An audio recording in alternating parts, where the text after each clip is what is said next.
Hello and welcome back to another video, and this video is going to be all about playtesting with regards to game development. So first of all, why is playtesting important? Why do you need to know about it, and what are sort of the do's and don'ts of it?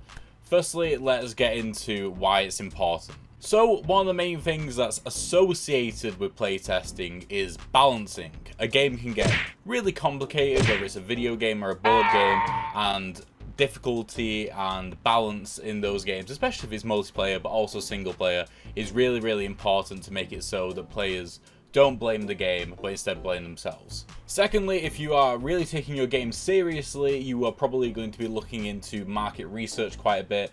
You're going to be wanting to find players who you feel like you can sell the game to, and then seeing whether or not they like that game, because if they don't, then you could probably extrapolate it and make out that people of the market which you're trying to penetrate also wouldn't like it. Alternatively, they might like it. And then finally, finding out if your game fundamentally even works, whether it's even good, whether it's even fun, because obviously that's very important when it comes to making a game as well.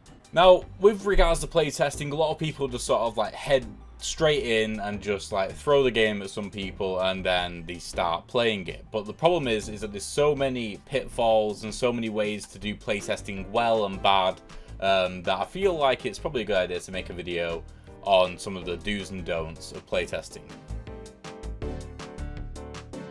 So first of all, before you even get to playtesting, one of the major things that you should do is consider the workflow of your game and whether or not it works with iterative development. Because the thing is, if you're going to be playtesting a lot, which I recommend that you do, then you're going to be changing your game so much based off like feedback, and you're going to be iterating on it. And if you set up your game so that it's really difficult to change stuff once you've implemented it, like for example, if you are making a board game and you save all your cards as PNGs instead of PSDs, you know, then it's going to be really difficult to change those things. And sure, you can do it, but it'll take like 4 times as long.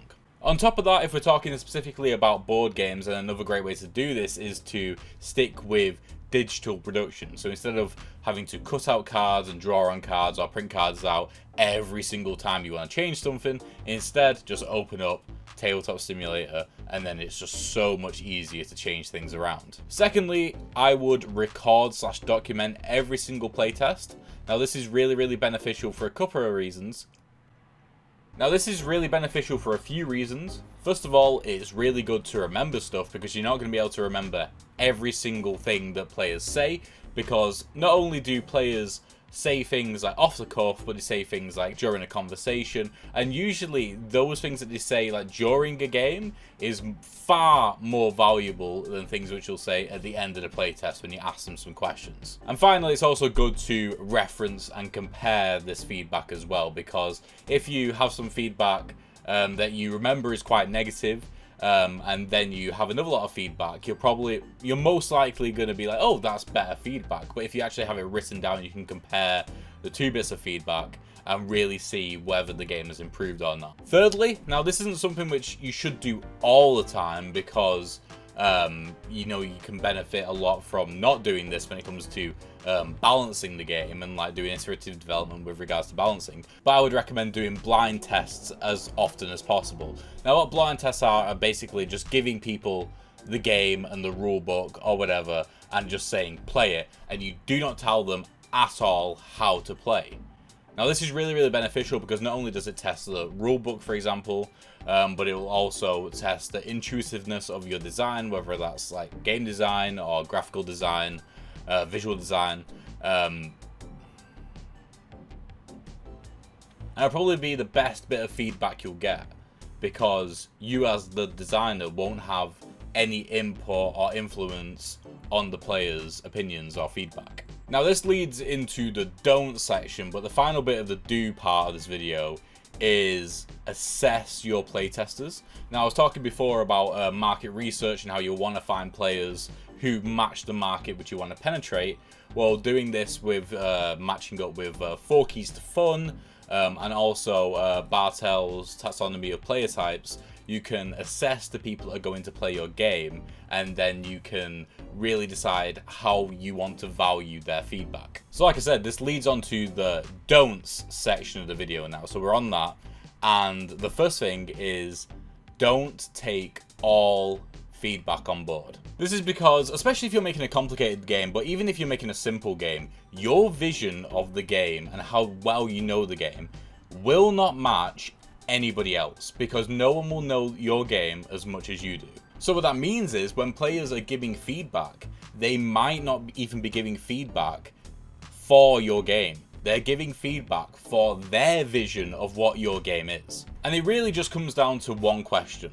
Will this bit of feedback make the game better, or will it just make it different?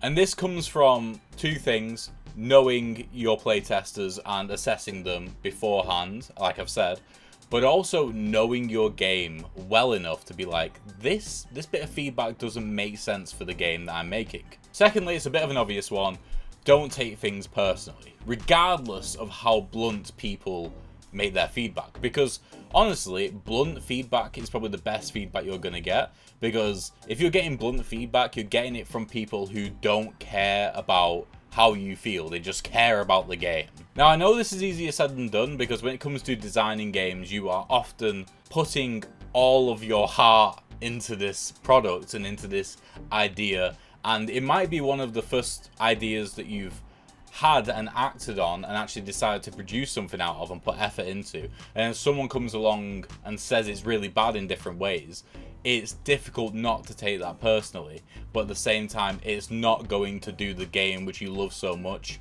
any favors if you do. Next, and this is something which I fall victim to constantly, but don't tell players that the game is going to get better in any way. Now, constantly, I'm saying like, oh, don't worry about that bit of art, it's going to be improved, like it's in the pipeline. Oh, don't worry about that movement mechanic, because what we're going to be doing is going to be polishing it, and also here's some ideas about other movement mechanics which I have in the pipeline, you know. Because what that does, that just instantly shuts off that part of the playtester's brains, where they're just going to end up being like, oh, well, they seem to have it all figured out. There's no point in really giving feedback about this particular thing which I might not like, because they've said that they're going to improve it.